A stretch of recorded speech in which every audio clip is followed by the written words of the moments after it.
Welcome to the Grappling Grappling Rewind Podcast. Welcome to this week on the Grappling Rewind Podcast. In this week's show, we're going to recap Rise Invitational 10, talk a little about some upcoming events, including Toro Cup 23, Sogi, and Midwest Finishers. As always in the show, I'm your host, joined with my co-host. I'm your host, joined with my co-host, Josh, and that's Maine. Yeah, how you guys doing? It is Thanksgiving weekend. It was kind of a light week for grappling, which is good. Actually, in the outro show, we're probably going to talk about 5 years of the show. We hit 5 years, I think, this week or last week of the show. Some of you have been listening to the show for 5 years. Which is amazing. Again, we haven't missed a week other than, I think, the first week. Around Christmas. The third show, we delayed a week because we had just started doing the show when it was Christmas, and I was like, we're not going to be on Christmas. And I was in Florida. Yeah, and I was like, we're not going to be on Christmas. We'll just get the next week. And then we just never missed a show after that. So, yeah. As far as news this week, again, it's here in the United States, it's been Thanksgiving weekend. You know. And so, as a result, really, everyone just gets kind of fat and, like, eats a lot of food, hangs with their family, is thankful for... Some people do. Other people compete on the Saturday after Thanksgiving. Thanks, Rise. Giving us something to talk about. I appreciate it, but... So we're not bullshitting for 40 minutes? Like, hey, guys. Pretty much. So, as Josh and I kind of talked about on the pre-show, it is somewhat of the getting into the drought season that historically there are fewer events. If you have a topic that you want us to cover on the show that kind of relates to pro grappling or rankings discussions or kind of theoretical matchup discussions, or even in the past kind of during 2020, we talked a little about some historical matchups. If there's anything like that you want us to cover in sort of the drought period, we are still going to do our top 10s of the year show, our nomination show for that, and then our kind of year-end recap show. I'm saying it now so that hopefully in the next... You don't forget. Like, I realize this show is creeping up on us, and every... 5 years, Josh. 5 years of the show, 2 weeks before we do the show, going, hey, it's end of the year. We got to do a year-end recap show. We got to make up a list... of all the matches we like. By the way, guys, send in your recommendations for match of the year. Yeah, we have a trophy this year. We're gonna make a trophy this year, and send it out to some poor, unsuspecting group of grapplers. Two people are like, "Oh, thanks for this match of the year." Thing, so, I guess. So that is what's been going on here in the U.S. No big news. Some big PFL news. PFL had their World Championships this weekend. It was fun. It was a kind of pretty banger of a card. I really enjoy watching some PFL, some fun grappling, and again, on light weeks, I do like to watch a lot more MMA. If I can get this thing to there we go. Here's my notes. So it was a good weekend. It's one of these shows, Josh. 5 years. So let's move into a recap. Have you got any other news, Josh? No. All right, let's move into a recap of Rise 10. This one was a bantamweight tournament, and some of the guys in the tournament were giving up a little bit of weight. So a lot of weight replacements in this, and a lot of changes to the initial card that we had on Flow that we kind of talked about a little bit last week. Basically, the listing on Flow was not exactly the tournament we got, but overall was still... They had super, like, day before replacements. Which is, again, this time of year... Happens. Which this time of year is really common. Again, Somebody cards... was like, I want to eat. I'm not making weight. Right. Most cards that happen in November and December for the year, even into January, tend to have a lot of... Even big-name replacements. Well, not necessarily. I mean, Euros normally happens in January, right? Yeah, Euros is like a known major time. It's not like a super fight card being put together. It's going back into the 5 year thing. Like, it's way different now than it was 5 years ago, where you had to like struggle to find stuff to fill in time, or scour ACBJJ, and they would have like a 10-hour card with bangers of cards, and then didn't put out anything good for like the next 2 months, but. So we'll cover it because that's all we have. Yeah, very, very, very different times now. So let's move into the tournament here. Where do you want to start, Josh? Do you want to start? Let's kind of run through. I think we should start with the semifinals, unless you want to start in reverse order. What do you think here? It's up to you. I don't care. All right, let's start with the bantamweight tournament. The notes we have here. Our notes are all jimble jambled, but what ended up happening was Eric Naples and Andrew DeGraff ended up in the third place match. Naples had lost to Tevin Dice in overtime by rear naked choke. Naples looked good in that match too. He did, and I was really impressed with like sort of the tenacity that he continued to kind of drive forward in that match. And again, going hard for like 10 minutes of the match. That left side omoplata constantly. He tried to go plata off of it. That was really like he just attacked. And it's one of the things we really Love appreciate watching Naples for, is that he's like consistently on the attack, consistently going for it. But in the Rise rule set, so Rise uses kind of a modified EBI style format where they have a 10-minute first round, which is pretty much what major EBI style events use. And then they do something I like, which, again, on the show openly, we're not the biggest fans of overtime, but if you're going to have overtime, they do 1 2-minute round per person. So your overtime is maximum about 4 or 5 minutes if there are just ride time. So you don't get those long kind of protracted overtime battles where it's like, man, the whole match was 10 minutes.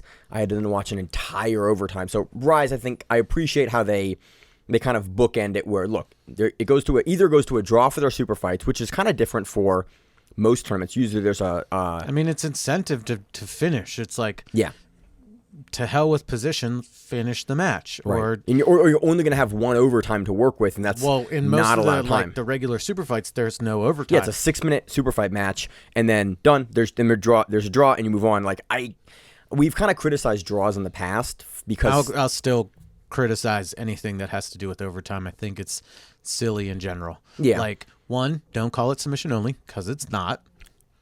This argument again. Right. Yeah. But it's not. No, it's submission. It's a 10-minute match where you can only win by submission, and then there's overtime with silly rules.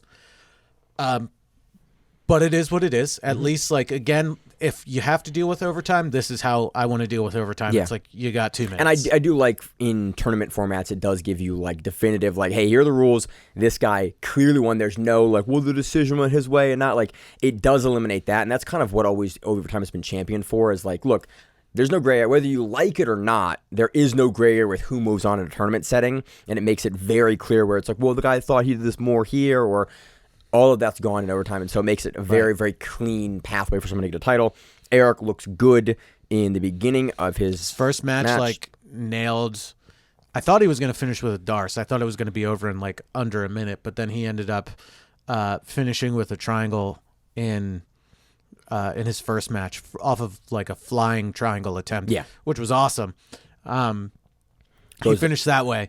DeGaff looked great too. DeGaff just happened to get through and like sunk through this nasty Darce, and that was in his third place match. That was in this match with Naples. Where he like got through and he like cut and hit that angle in the third place match. Yeah, in his match put Naples into the third place match, went to overtime. No. Am I switched here? Oh, it's okay. My bad. So what went into overtime was him versus Tevin Dice, which he ended up losing in overtime via rear naked choke. Okay, because he tried to finish and just couldn't. He got kind of close, but didn't. DeGaff also, if I'm not mistaken, like, did I put it down? Let's see, I'm going to actually check my notes. I think he lost in overtime just by ride time, but it was weird. I thought he was going to win. It was a weird overtime thing. I don't know. It was weird. He lost, though, but he ended up beating Naples via Darce. I was going to sneeze. Sick one. There we go. Sick one. You could tell Naples was bummed when he got caught by it. Great match in general. Yeah. Both of them tough competitors. Moving on onto the co-main event. Yeah, co-main event. We had a super fight between Kevin Dantzler and Frank Rosenthal. Frank, again, I keep seeing Frank coming out as 50-50. I know he's been 50-50 for a couple of years. Rachel actually did a private down there with Miranda at 50-50 with Frank a couple of months ago. And so, but again, seeing him, he'd been Henzo's for so many years, him being 50-50 now, like being an instructor 50-50, it always just throws me off with the rash guard, him being 50-50. But he gets a 50-50 heel hook win here on the outside. I thought it was a straight ankle lock originally, and we had to like go back. I was like, angles here were kind of funny, and there was the video was a little bit dark. Shaky and dark. I wish there was some more out of sync. Yeah, I wish there was a little more light on the stage, because there was, especially in the Naples Darce, when he got Darced, it was really hard to see, like the lighting on the camera. You really couldn't see inside the Darce at all, so I couldn't see the hand fight or really what was going on other than the top side grip because of how the lighting was. But here we have Frank going outside, finishing a heel hook He again. had like 3 minutes left, and he finished he used a good portion of the time. It was a fun match, and you really had Dantzler defending very, very well for big stretches and portions of the match. And guys know what Frank is going to do. Like Frank, there's a huge host of tournament footage on Frank, and for the most part, he's expanded that skill set, over the years and become much, much better at it. But you kind of know where you need to stay away from Frank. And so Frank, throughout the 7 minutes of the match, kind of moves towards, and it continues to kind of drive towards the leg positioning he's looking for. And Dantzler does a great job kind of looking to outside pass, staying away, staying on top of the knees, and forcing Frank to on his back into that low, like really, what's the term you use for that open guard, but when it's played on your back completely, where it's not really a seated open guard, it's like to your back. Do you have a term for that you like? No. Yeah. Well, that's the guard that Frank plays, and Dantzler did a really good job, like not overstepping through that guard. And Frank eventually had to sort of like sit down and come up into Dantzler in order to get the space closed that he needed in order to get into the leg locks, and then inevitably get down to the 50-50 heel hook that he is, he is so known for over the years. So he takes that. I think he retains his featherweight title. The featherweight title. He's been the featherweight title. Him and I think Rao just lost his middleweight title in the last Rise. So he's been the featherweight title, I think, since the featherweight tournament. I want to say that was Rise 7. I think might have been Rise 8, but something like that for a little bit here. So really cool. Again, I love that tournaments. Guy wins a title fight, and then they bring him back and continue to defend the title, because that's something we've seen over the years. Works. Well, we've seen many tournaments don't do that, where it's like you have a title. I got won it 6 years ago, and you never brought him back to defend that title. I like seeing tournament organizers bring guys back. It gives us a narrative to kind of put guys in places to talk about rankings and movements through divisions for various organizations. Moving on to the main event, we have Matteo Maldonado. What'd I say? I don't know what you said, but it wasn't Matteo Maldonado defeating Tevin Dice via fastest escape time in overtime. There's a lot of back and forth, big like takedowns and stuff like that throughout the whole match, but Matteo just, I wouldn't say fastest escape. I would say like he just held on to Tevin long. I guess that's fastest escape. Yeah, we've talked about this. We talked about this a couple years ago. He held on to him longer. In talking about overtime, where there's a couple of different strategies you can have for overtime, for EBI style overtimes, where it's like in a lot of overtime rules you have multiple overtimes, and so you can change your strategy sort of as you go through, where it's okay, first overtime, I'm either going to try to control him for like lots of time and build up ride time, or I'm going to get really, really aggressive. I'm going to try to go for the sub, because I have subsequent overtimes to kind of deal with, how that worked out. Hey, cool, I wasn't able to hold him time. Okay, now I know I'm low on time. Then their rebuttal, they were able to hold me for a long period of time. And so you see guys adjust, and that's why famously we see guys go for the spiderweb position, the armbar position at the end, where it's like, I am losing, I have to get the sub. They will go for that as kind of like as a Hail Mary, essentially, versus trying to go for the back, which more so results in ride time. With the single overtime, it's very interesting. You got to kill somebody. Because it's only 2 minutes. They can only build up 2 minutes. So if you're going first, it's a really weird position to be in. And I think a couple different matches, guys elected to go on defense first, which I think in this one, where there is essentially only one rebuttal there, I think that's a really good strategy, because then okay, he subbed me in 30 seconds. I know that I had to probably hold his back, or man, I've got to go for the armbar. He held me for 2 minutes. Mm-hmm. It's interesting. What do you kind of think about the strategy there? You think there's a better way to do it? Something I noticed that the body triangle is becoming less effective in the terms of these kind of tournaments, where people know you're going to get body triangle, off the jump, but people are now just getting better at it as well, of just like beating it and escaping.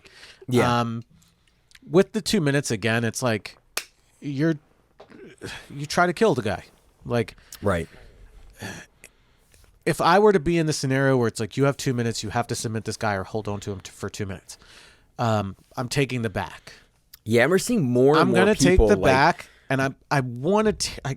Me personally, I want to take it first because I kind of want to be the dickhead first because I'm not gonna try to get my arm underneath of your neck. Like I'm gonna choke you across your face until you lift your face up, but I'm gonna try to do that immediately. And you're also seeing like different positioning from how the guys are sitting to get ready to escape. There's a lot of like hand adjustment and how they're leaning and how they're keeping their shoulders. In Kyle Bain versus Nicky Rod at EBI, where it's like we are watching a development of back control meta when guys start in that, where it's like immediately you have the body triangle. We've seen that for probably the past 2 to 3 years. Like immediately guys are getting the body triangle. 5 years ago, we were seeing it, but a lot of times it was taking a second for guys to get there and get that move. Now it's instantaneous. If guys have an EBI tournament, you're seeing that immediately. Like, boom, if the guy wants the body triangle,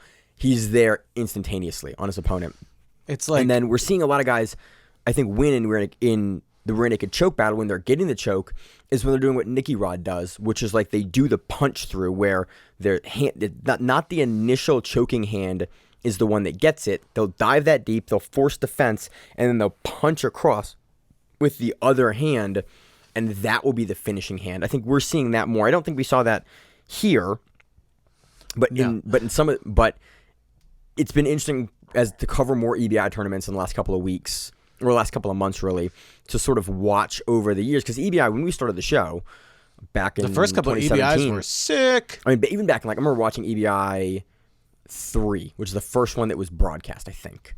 Because 1 and 2 like weren't brought. They were video. You had to find it. You would find it, but I don't think they were full video. I don't think there was full videos. Not until later. 2, I think there was. I think there's only partial video for 2. We'd be wrong about this. I can't remember. I think whatever the first one that was broadcast. I think it was either. I think it was 3. It might have been 3, where it was like there was a lot of stuff behind it. 2, not so much, but you could find it a little bit easier. Yeah. But to watch like the meta, and like that was when we started doing the show. Other than ADCC, well, that whole meta changed completely because of people completely strategized for going to overtime. Yeah, because they were like, I can get my ass kicked for 15 minutes, and we're still dealing with that a little bit now, subbed. And that's why finishers and Midwest finishers are introducing the Maluap rule, and like we're continuing to see the development here. It has just been interesting over kind of in talking about 5 years today to watch the meta, and like EBI was the pinnacle tournament when we started this show as far as super fights go 5 years ago. Like it was the highest paying tournament wise for the most part. It was the most prestigious. Like guys were making big names for themselves. It was potentially the highest paying. Well, yeah, there's the Wagner. I mean, Wagner won. And Wagner got famously $0. won the whole thing and got $0. And Wagner has some actually really interesting kind of thoughts and like things he's talked about over the years where it's like about athletes getting paid, and we've kind of echoed that a lot on the show.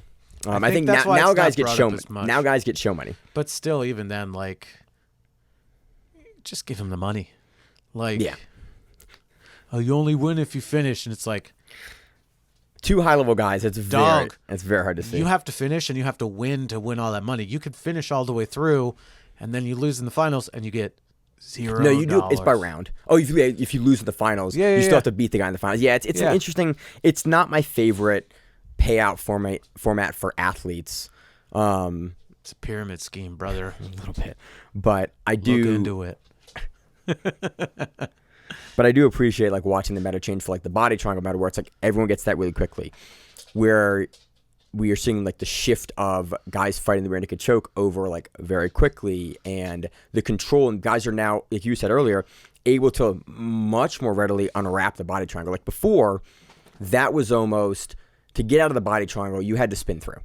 Like a lot of times guys just didn't have a good answer to like unlock and like undo the body triangle, and we didn't have nearly as much foot pummeling, and like guys weren't adept at like trapping the leg through, and like it was, the options you had were either you exploded out or you spun through. Or you didn't defend your neck at all and you peeled it apart with your hands. Right.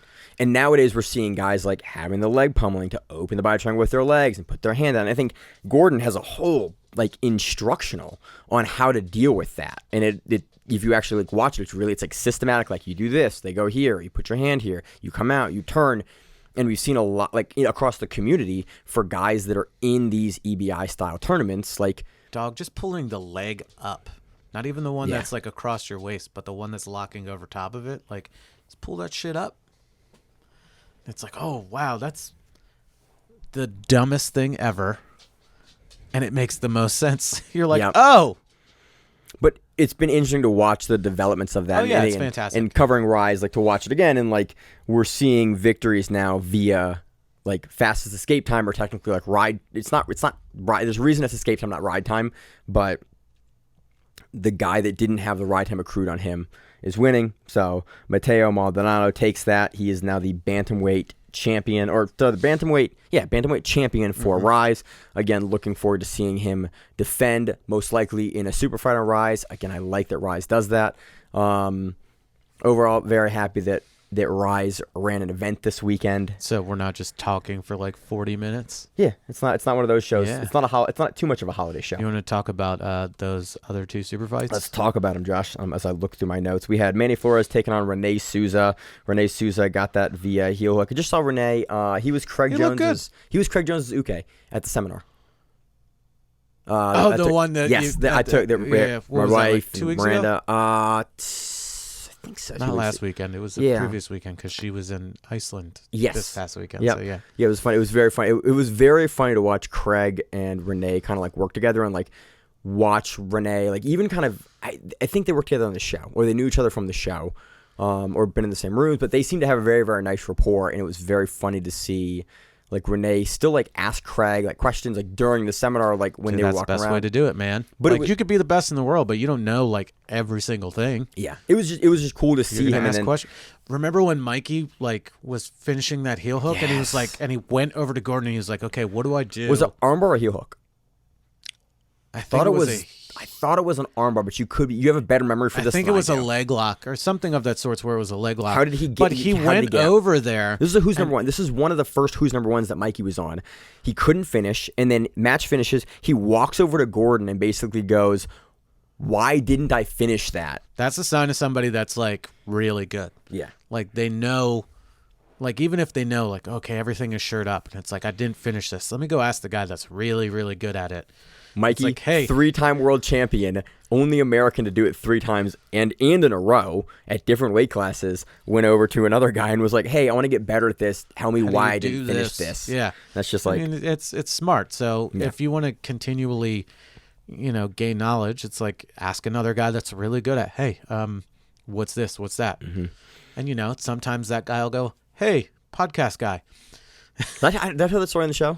I don't know if you told it on the show. Yeah, I know so you told me. We're getting off. So we have 2 matches on Rise, but it's a holiday show, guys. Yeah. So I saw Craig at the seminar, and we're going to take a picture at the end of the show, and he helped Rachel and I work through some technique that he was showing during the thing, and we go to take a picture at the end, and he looks and he makes a face, and it's like a happy face, and I was like, fuck yeah. And he goes, podcast guy. And he points to me, and I was like, yes, podcast guy. And he's like, and it was cool to have him like smile. It wasn't like, oh, podcast guy. It was like, podcast guy. And I was like, yes. I know you talk well about me. He's like, yes, we're not. I was like, we're not an asshole. Craig Jones remembered me from when he had very, very red eyes at ADCC when we talked prior, and it was cool. Didn't give me pink eye. So Rene Souza looks really. But on to Rene Souza again. Rene Souza looks really good. Looks really good here. Finishes a really nice heel hook on Manny Flores. And Manny Flores again. I love to both sides of this when guys fight to the bitter end. And I also like when Manny Flores Rene Souza locks it up and Manny Flores goes, yeah, you got me, and like doesn't just let him rip through. I appreciate both spectrums, and I appreciate Manny Flores I can understand finishing it and like trying to do it. Don't be stupid. Don't try to rip it off.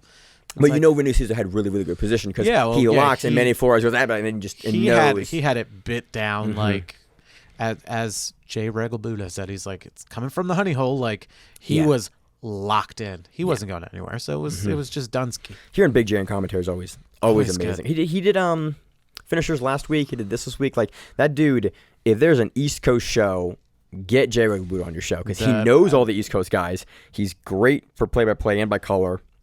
And it's just awesome to have him on there. my very first ever like super fight locally. I'm like, who is this guy and why is he so good? Big J, yeah. Yeah, and like, What one was it? It was one of those good fight ones. Oh, that but was it yeah. It was at like the hotel that's right by the bus station downtown, and I'm like listening to his commentary while I'm competing. I'm like, man, this guy is good. And then I watched it back, and I was like, wow, he is really good, and he knew what I was doing. Fantastic. Yeah. I like that guy. Jay's amazing. Again, get Jerry Dragabudo on your events if you have any event, but definitely an East Coast event because he knows those guys. And like in Jay's, I don't know how much I've talked about this on the show, but Jay has helped me out in kind of some of the commentary that we've done for like just professionally. Like I've called Jay and like talked to him about the commentary, and he's been kind enough to like give me some insight and give me some, actually a ton of assistance for sort of how to navigate that and just how to become a better commentator for jiu-jitsu. And again, can't say enough good things about Jay Reglabudo. What does that say to you people out there? Be a decent person, and other people will be decent to you. Yeah. It's awesome. So, final match we want to talk about. Let's talk about future super fight. We have Lucas Strasberg versus Mike Rakhshan. What's Rakhshan's nickname on the show? What was his? The Iron Sheik? I don't Sultan or something. Sultan of Strangle. I don't know. Rakhshan. Something. Rakhshan weird. and Rakhshan look good on top here. Again, I've actually. Rakhshan was like. It was split where it was like where Lucas was on top for a little bit and was like passing and really well, and then Rakhshan got on top and was like, I'm just gonna hold these positions here for a while. And at the very, very end, he tried to do his like the Josh Barnett and Dean Lister choke. He tried to do the Kesikatame crush, and I think so. I judged Rakhshan's ADCC Open matches, and I forget how far he went. He went pretty far in his bracket, and he did that. He tried to do that to someone, I think, in his bracket, and I don't remember if he got it or not, but I remember it being like, oh, that looks really, really tight. Like, this is a thing that Mike does. It's like a chest compression. Yeah. Like when you turn in, Turpin does it. Mm-hmm. It's awful. Yeah.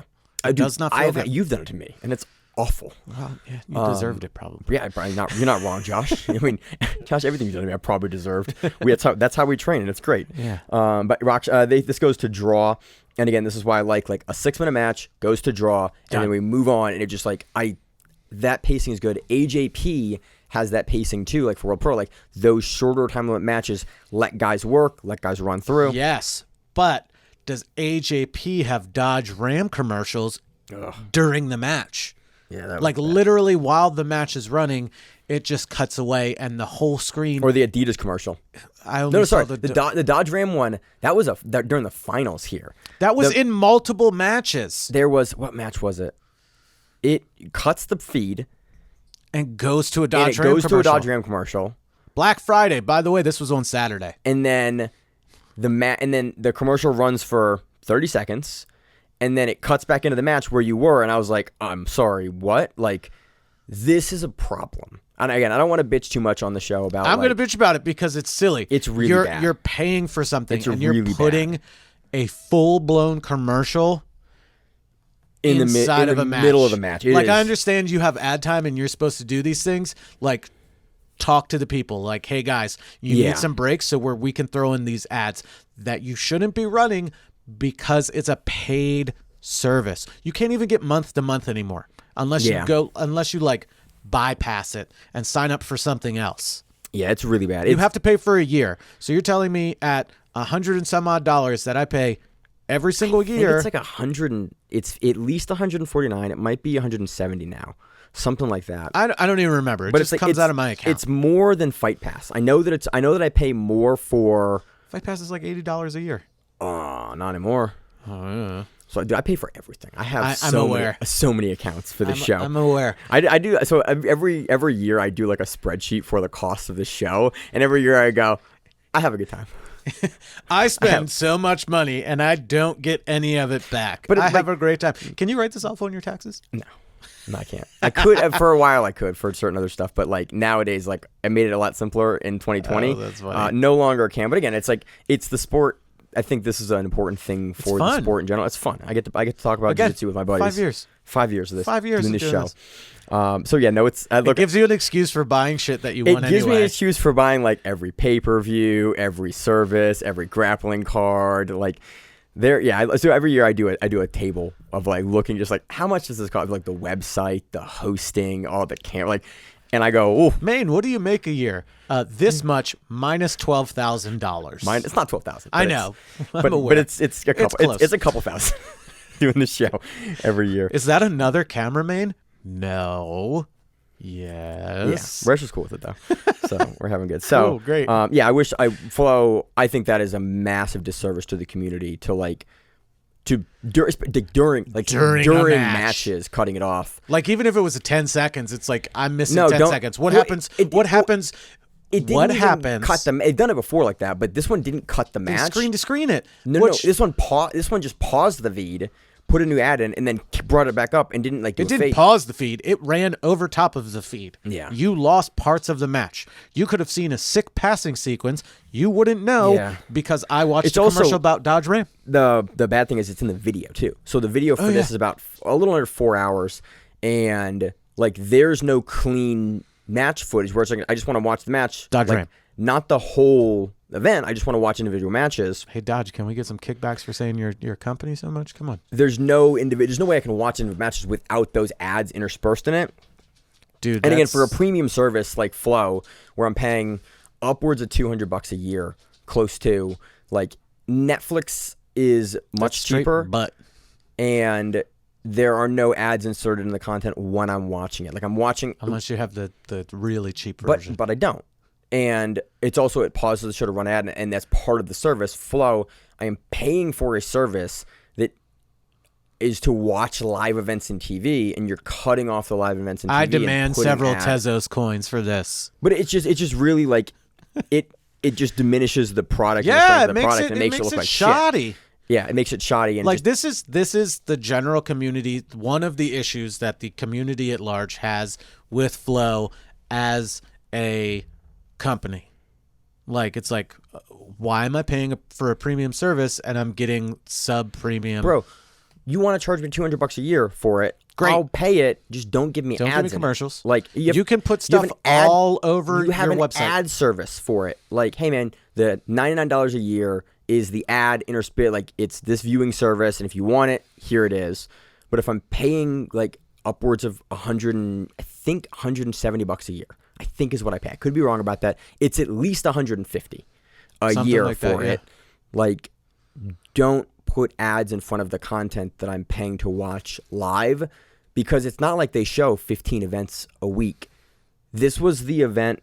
This is the event that they had this week. They had 4.5 hours of live grappling content. They ran a podcast this week, and they had, I think, 1 or 2 other pieces of footage that were like video footage that came out. But they had one live event that was a grappling event this week, and it was full of ads, and it just made it a shitty experience to watch as a fan.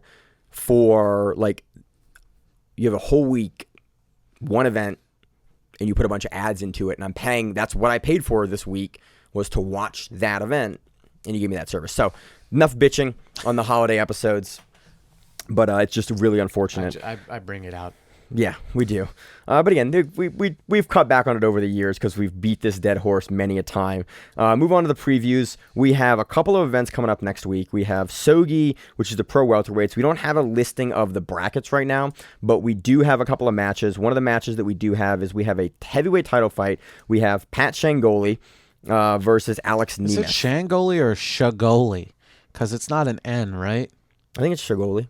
I've only said it wrong between him and his dad for like all of the years. I don't know. I'm just... I think so. I could be wrong. This may be a rematch from EBI. I do not remember if these two guys went against each other at EBI or at Emerald City, but I think they were in the same bracket. Regardless, it should be a fun match. This is for the inaugural heavyweight title. Oh, it is inaugural. Yep. So this would be exciting. It'd be really interesting to see, again, how far Pat can take his style, and if Alex is able to kind of do what the last couple of guys have been able to do versus Shangoli, if they don't get heel hooked, is keep outside pressure and then avoid the leg locks and take him into the later sections of the round where they can either get his back or go into overtime there. So that will be interesting. We also have welterweights. We have Andrew Cockle in this. We have Michael Dew. We have Victor Medina in this. We have Christos Paledos. We have Pete Shoemaker as well. We had Danny Garfano or Dylan. Give me Garofalo? Garofalo. Jesus, man. Like Janine. I know. We've talked about him before on the show. I should be able to get his name. Also in the bracket, we have Andy Solano, we have Brandon Hollow, and we have a couple of other super fights on this card. This is on Flow. I don't know if Sogi's been on Flow before, so it is cool again to see Flow, as much as we just kind of complained about Flow, having more broadcast content on their service. You guys are crap. Now there's more stuff. But look, like, hey, I'm paying for the service anyway.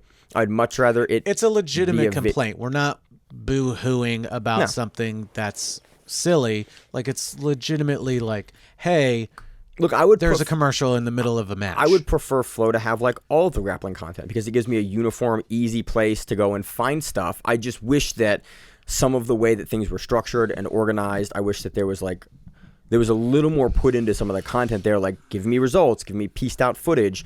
But I am happy that, again, I can go find, because Sogi sometimes has been hard to find. Work with your third-party providers to get all the information that you can about all of this stuff, so you don't have to go to Instagram or a website or something else to find the listings. You know, and then also hold your third-party people accountable for giving those things to you. You know who does a great job with that? Fucking the finishers guys, man.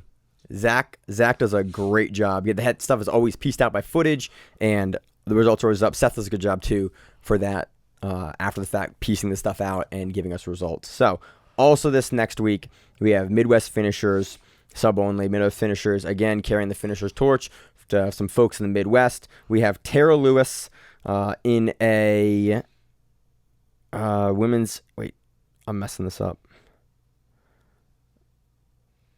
Absolute. Yeah, Tara Lewis is in the absolute for the women's. We have a men. Wait, sorry. I'm messing this all up, Josh. Shoo, man.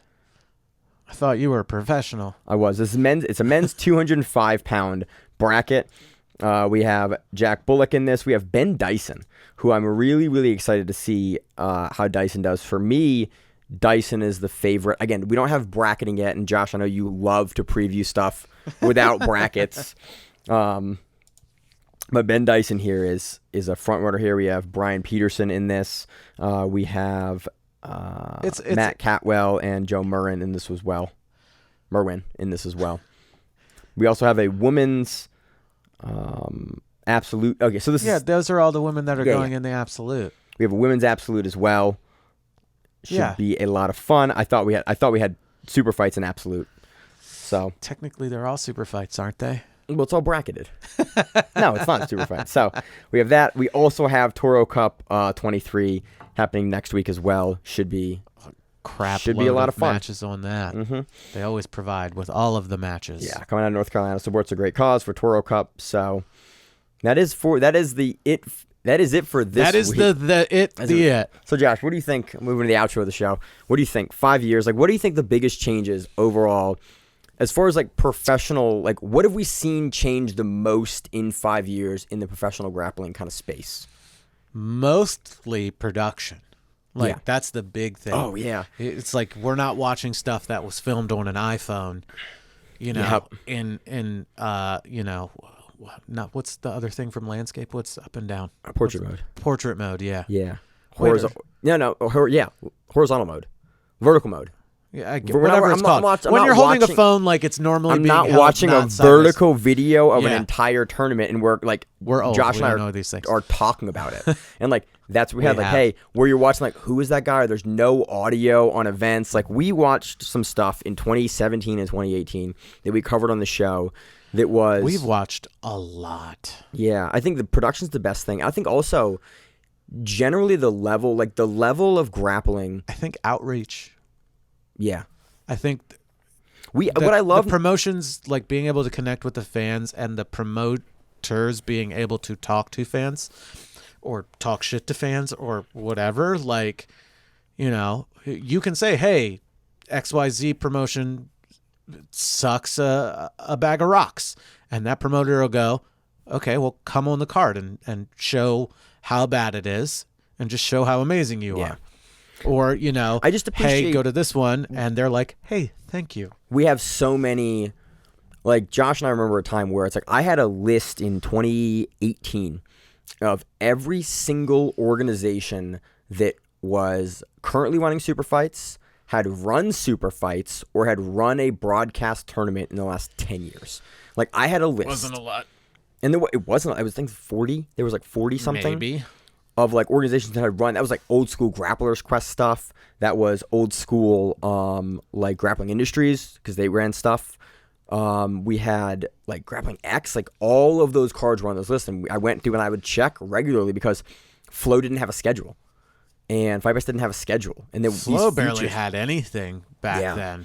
And it was like we every week had to go and spend 2 to 3 hours before the show, like searching and trying to find like, okay, what's happening next week? What's going on next week? Getting results together. We would start recording the show and we wouldn't have results still. Yeah. We would be recording at like 11 o'clock starting Sunday night. Yep. And record for hours. We used to do the show in segments too. Remember that? Yeah, we would record it and then stop and then talk about things and then start again and then stop. And then Maine had to like edit for hours on end. Yeah, I used to edit. Like we used to do a lot more. It was just a different kind of show. The show was also like 3 fucking hours. It's a long show. Well, we had some shorter shows there too, but we would also at the beginning, because there weren't that many promoters running events and shows. We covered everything. If you ran an event in like 2018, like that used to be in the show outro. If you run an event, and we still to this day have a lot of guys that will contact us about events, and a lot of like good relationships we built off of her from that outro for like, hey, if you have an event, like let us know, because events would come up and we would find out like 2 weeks later, like, oh, this guy ran an event, like, oh yeah, this well-known grappler won their event, and it was like, wait, what was the event? I was like, oh, is there footage? Oh, there's no footage. Like, okay, well, and we talked to promoters like, hey, if you film your event next time, can you let us know? And they go, oh yeah, so not the next one, but the one after that, or they would send us videos. Yeah, I remember getting Dropboxed and Google Drive footage. I was like, oh yeah, it's not public, but here's the here's the video of the finals matches that we filmed, and it was just like, that was even in 2018, like 3 or 4 years ago, like 5 years ago at this point.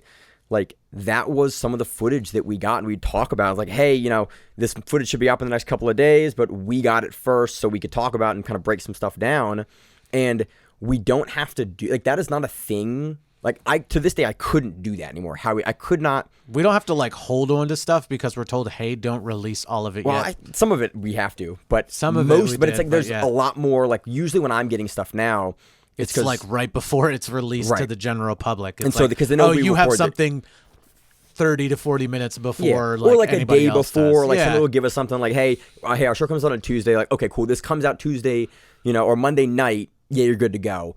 And so there's that, but it's running the show like we ran it in 2018. Like, I would not be able to keep running the show if it was that, because it was a clusterfuck. You and I.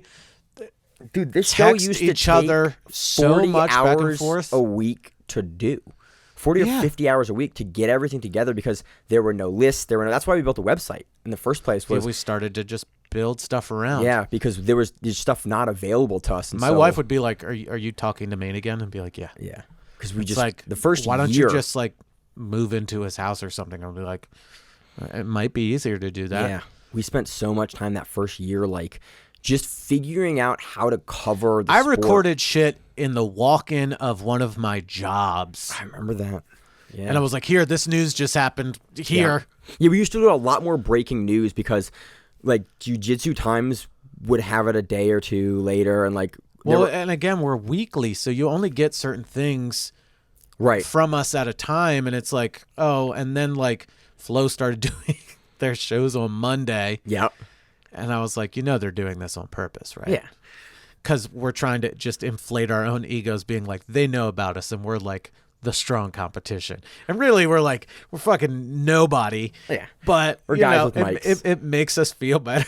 It's funny, but to watch the sport over, like nowadays, we can absolutely not cover every organization that runs an event every weekend.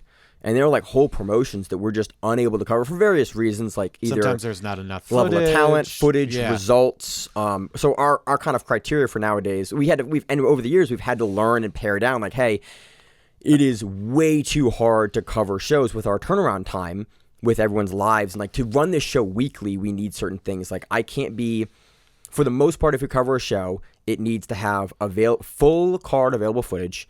You need to have commentary for the footage. You need to have results on the footage, or results of the match somewhere that we can find in like text form, or have a third party that has done like Jiu-Jitsu Times or Grappling Insider or My MMA News or some of the people that we've worked with in the past. Helpful, those things. Those guys are great because they allow us to like, so it's not Josh, myself, Miranda, Emil, Zach, Ryan, Austin, all the guys, Rob, that have helped me run the show and helped all of us do the show over the years for hours and hours and hours, having to okay, this guy's name, and like, okay, his name flashed up for a second. I have to write his name down because I can't hear the commentary. All of that stuff, it was unsustainable in 2018 to continue doing it. And so now we have some criteria for things that we cover and do on the show. And now that stuff is available. Now that stuff is available to us. So because sometimes there would be so little stuff to talk about, and we were like, we need to release an episode. We can't talk about something for 15 minutes and call it a day. Right. We covered everything: wrestling, judo, sumo wrestling. You used to cover sumo a lot. Every other month. I get some messages occasionally about guys that look back in the back catalog and go, "You guys cover sumo still?" And I'm like, "No, we just can't because there's." You can shoot me a message. We can talk about it because there's so much jujitsu now. Like we did judo, we did a little sambo, we did some wrestling, we did anything we could find information on or watch. We would cover it. That's why we started the name as the Grappling Rewind. It's not just the Jiu-Jitsu Rewind, because we used to cover more of the grappling sports because there just wasn't that much pro Jiu-Jitsu happening on a regular basis. Like we would have the first year 3-week periods where it's like there's not an event for 3 weeks, and a couple times a year that would happen where it's like the next event that is named is 3 weeks from now, so we need 3 weeks of shows before we can preview that event. Yep. And then cover that event, and then okay, there's 2 weeks, there's 2 events that following week. I remember some of those shows that was like the pre-show was a couple hours long because we were just trying to go and find. I'd show up at 8:00 at night. Yep. We'd be like, okay, what are we doing? What are we talking about? Do we need to watch this entire thing right now before we talk about sometimes this is the only card that happened. Josh and I would sit and we'd go and we'd take notes and we'd discuss the matches and we'd segment the show out, and then we'd record and do the show. And now the show, like again, that in 2018, that is not a sustainable way long term. With you having a full time job, I have a full time job, like life, we teach, like all of the obligations we have outside of the show. It's just really, it is very nice that the sport has grown to a level where unfortunately we have to triage what we cover on the show now because there's so much happening. There's so many opportunities for guys that want to compete on a professional level or on a stage level to do it. Like, that's amazing, too. There are feeder leagues that didn't exist in 2018. Like, a guy would win, like, an in-house, and then hopefully he'd win a bunch of, like, local tournaments and maybe a major, and maybe he would get, like, an invite slot as a 16th seed into a bracket somewhere. Yeah. Or we'd talk to a promoter that was like, oh, do you know this guy? Yeah, I know this guy. He's good. We saw him on this. Like, we used to get those calls a lot more from promoters like, hey, is this guy good? I'm like, yeah, he's really good. That's how we found about Junie. Like we started to form a relationship with Junie because we were like, dog, you looked really good. He won the Kasai qualifier. The Kasai qualifier, and then fucking he showed up at Kasai and was just on fire. Then he was on EBI. Same thing with Keith. Keith won the in-house for the Eddie Bravo. He didn't win the in-house. He got in as a late replacement as a secondary, I think, for his first EBI. And then he covered that. And there's been a lot, like even Roberto Jimenez. Him and Pedro Mourinho were brown belts in Houston. Like these 2 brown belts in Houston just go at it at tournaments. And I was like, who are these guys? And Mourinho was a purple belt. Jimenez was a purple belt. No, we've known about Jimenez for a while. We've known Michael Galvao since he was a blue belt. Well, no, we knew about Jimenez for a while because of the thing at Studio 540. and he won the blue belt bracket, and then he beat the purple belt guy, and then they threw him against the brown. The Royal Invitational. Yeah, and I think it was Gutenberg Pereira that beat him as a brown belt when he was a blue belt, and he was dog. Yeah. Please find some people that watch as much jiu-jitsu as we do and send them our way, because it'll be a huge help. Yeah. But all those things, and it's very funny to watch a lot of the folks that we came across in these tons of people, not smaller events, but back then the events that were happening, and then watch their careers kind of explode. Why was Grappling Rewind one of the only media outlets allowed at ACC 2019? Yeah, backstage. I did a lot of interviews because we're nice. Yeah. It was cool. So it's been a fun time. Again, because Maine does a lot of fucking legwork. I do a lot of legwork, but I also like the sport. I love the sport, and I appreciate the sport and how it's grown. It's been cool to watch it grow and kind of be part of that growth. And I also like talking to and being able to give the small platform that we have to the athletes of the sport that are out there going and doing it and competing and pushing forth. Trust me, if we had dumb money, we would have been sponsoring people years ago too, bro. Yeah, we did once because I was like, I'll draw money on this. Oh yeah, yep. I got a fight shirt from it. Yeah. So yeah, it's been a lot of fun. And I'm looking forward to continuing to run the show. I love doing the show. I love all the stuff that it's brought, all the joy it's brought to my life. All the fucking hard work over the years. All the complaining and Maine freaking out. Yep, that you guys typically don't see on the show. But Maine these edits guys out because he's having an aneurysm on film and on audio. But because again, somebody said something dumb. Yeah, but I appreciate again everyone on the team, everyone on the Grappling Rewind that's kind of been on the team, still on the team, and it's been really great, universally working with everyone. And all you guys. And everyone that DMs us and listens and all that. Again, thank you for 5 years of what I thought would be kind of a thing that Josh and I did in my spare room of my previous house.